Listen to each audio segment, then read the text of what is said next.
ইতালিতে একটা জিনিস আমার খুবই ভালো লাগে যে একটু হাঁটার পরে এরকম কল দেখবেন পানি খাওয়ার জন্য। যার প্রচুর তৃষ্ণা পায় তারা এখান থেকে পানি, মানে রাস্তাঘাটে চলার পথে যখন পানি পিপাসা পায় তখন এখান থেকে পানি খেতে পারে। তবে আমি সহজে খাই না। কিসের জন্য খাই না, এদেশের লোকেরা বেশিরভাগ মানুষই ধরেন পুকুর সাথে নিয়ে ঘোরে। ওরা আবার কি করে, এই যে পানি খাওয়ার এই পাইপটা আছে না, এই পাইপটার মধ্যে জিহ্বা লাগায়। আমার কাছে একদম পছন্দ না, আমার খেতেও একটু আনইজি ফিল হয়। যত পিপাসা পায় আমি বাসায় যেয়ে পানি খাই, এখান থেকে একটু কমই খাই। না পারতে যদি খাওয়া হয় আর কি, না হয় এমনিতে সহজে খাই না পানি।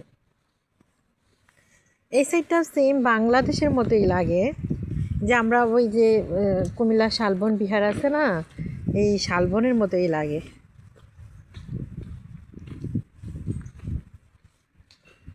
এই শালবনে তো ঘুরতে যখন যেতাম তখন তো এরকমই দেখতাম।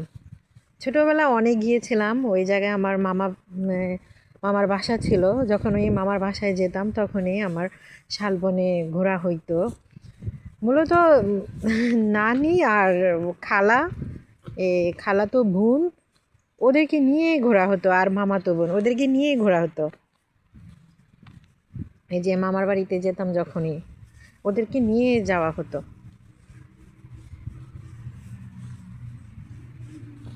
আজকে এই পর্যন্ত। সবাই ভালো থাকবেন, সুস্থ থাকবেন। আল্লাহ হাফেজ।